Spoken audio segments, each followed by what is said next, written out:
Elden Ring is an open-world action RPG developed by From Software in 2022. What can I even say about this game at this point?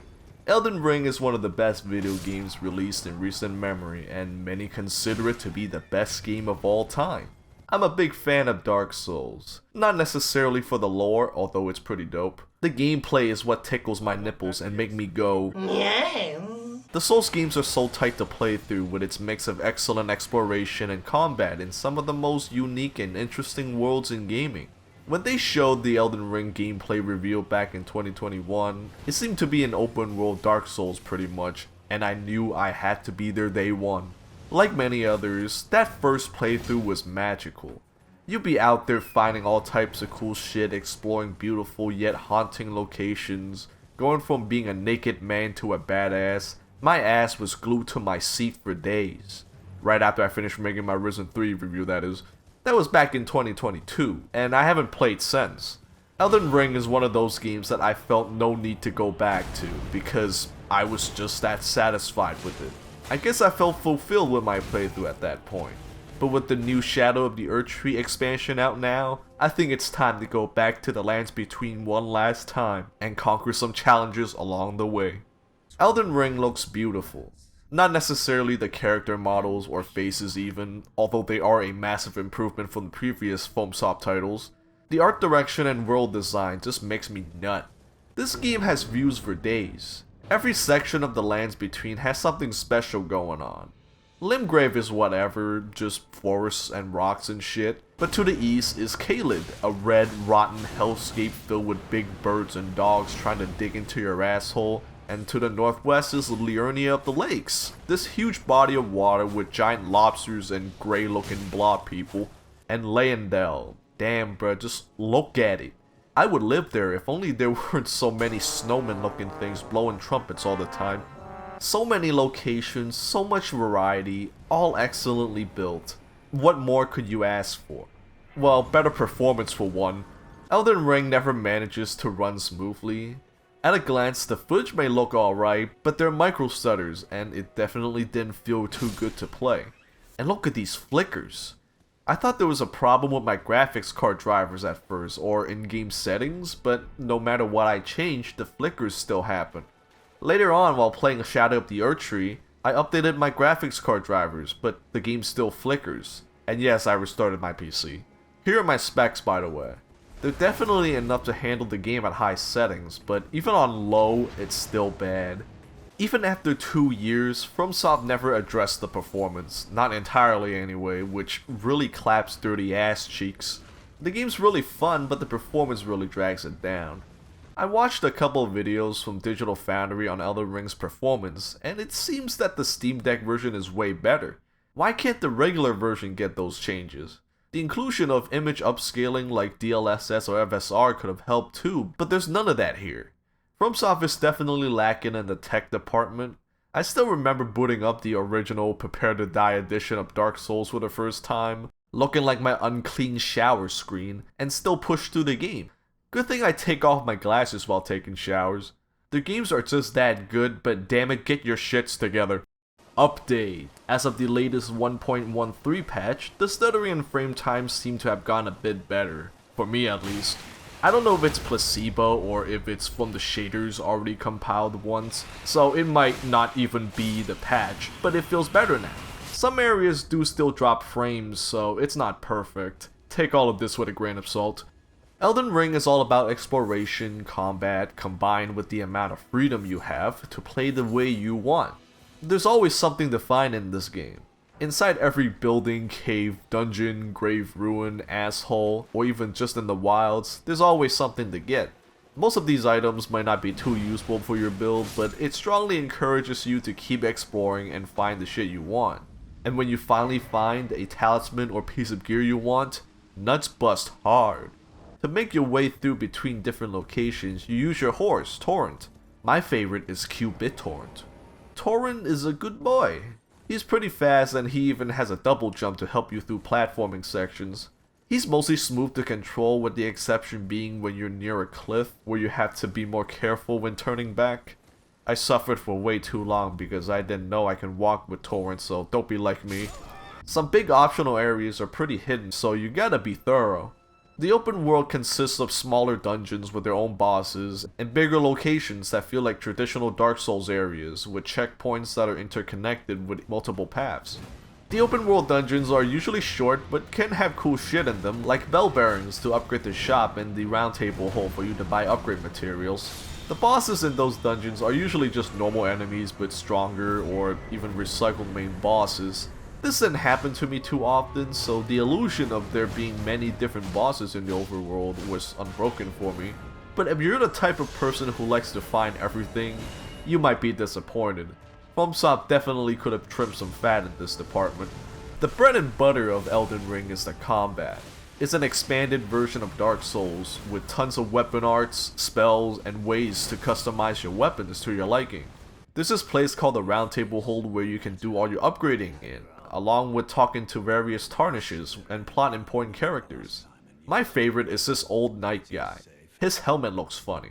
Regular enemies will test your ability to navigate through traps and ambushes, while bosses test your patience, your ability to recognize their attack patterns to know when to stab their buttholes, and your ability to manage your stamina and health flasks. These bosses are awesome.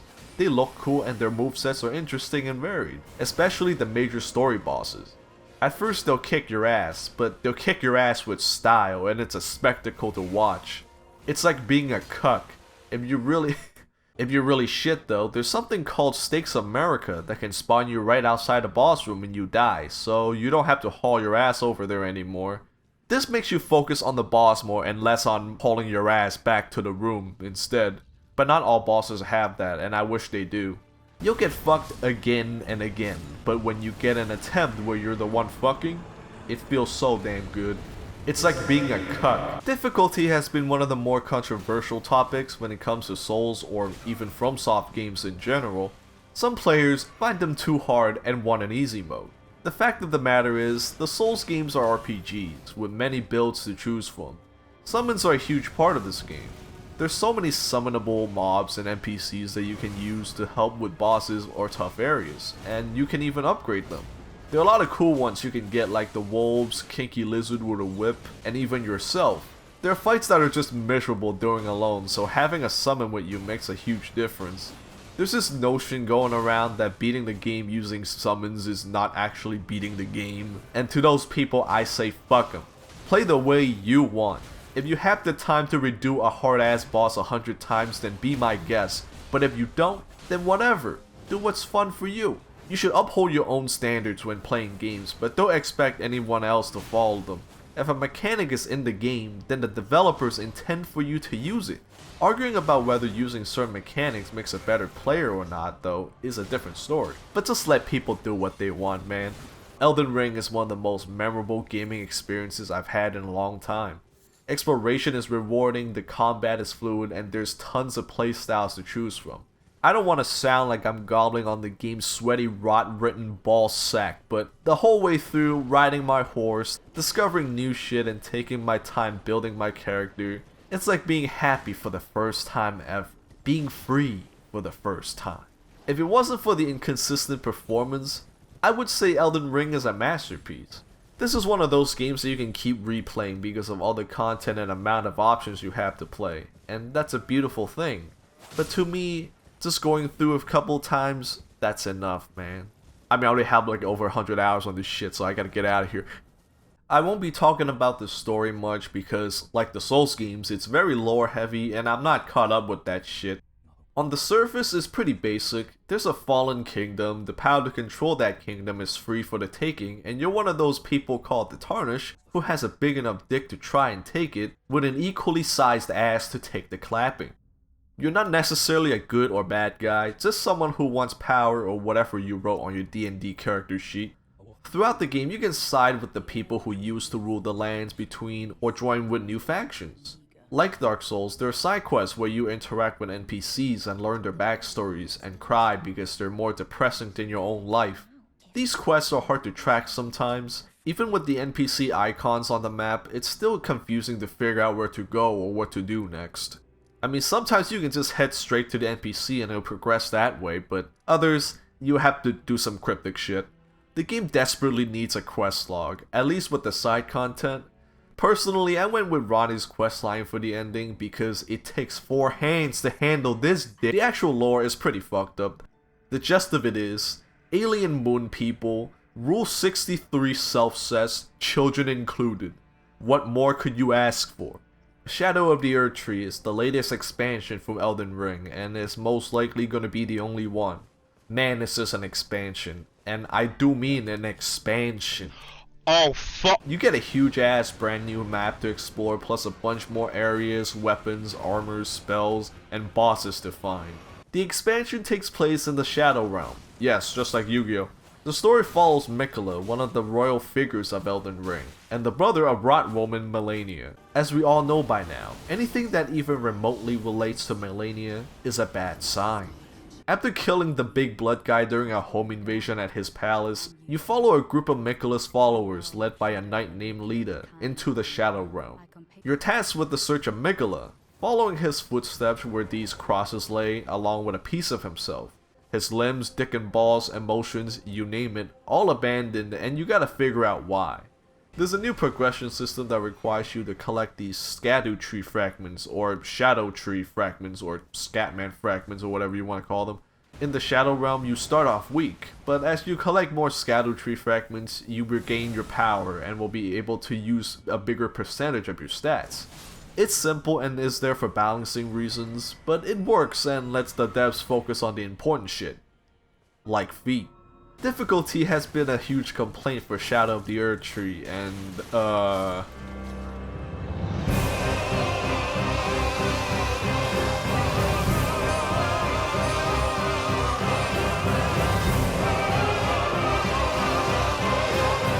this expansion is definitely endgame material, and you should expect nothing less.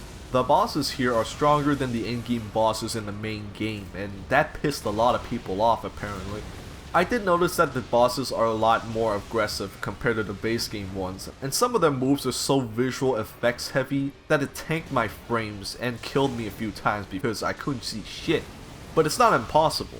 Like I said before, Elden Ring has so much build variety that it's not hard to make a broken character, and even if you don't, you can find the Mimic tier and just use that. I can beat about 90% of the bosses in the main game by myself without any summons or outside help. For Erdtree, not gonna lie, I use the Mimic tier for every damn boss. They move different. Almost every boss fucks like they're Horaloo. That's the first boss I had to actually sit down and lock in on. Even when I do have the Mimic tier helping, they're still hard. My heart was still pumping. It's like the devs balance the fights while having the OP equipment players have in mind, and that's why I think the expansion is still fair. But on the other hand, if every main boss is hard as fuck, and takes like 1 to 2 hours to learn the patterns and beat, I get that it can be tiring. I don't have time for long ass boss fights anymore because life's moving forward.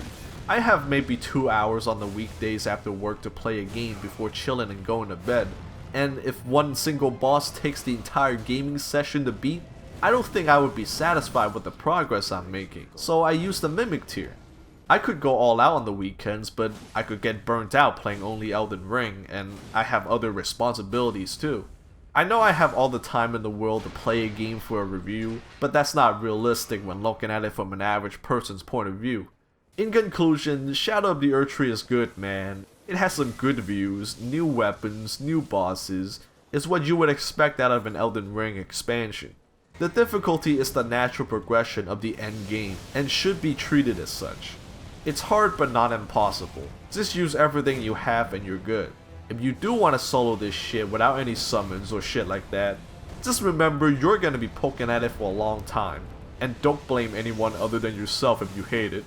Elden Ring is certainly a one-of-a-kind game. The game looks beautiful, but the performance sucks. The combat, the exploration, just plays so well, and it puts a smile on my face every time I put the game up.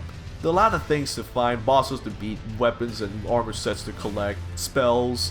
It's challenging, keeps your boss tucked in with a lot of variety in the enemies and bosses, although they do reuse them sometimes. And the amount of builds you can have is just unreal.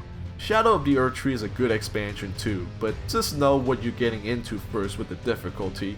I love this game. If it weren't for the performance, I would call this a masterpiece. Maybe when FromSoft release a remaster in like 10 years, it'll actually be optimized. That's it for me, thanks for watching, see you in the next video. Later.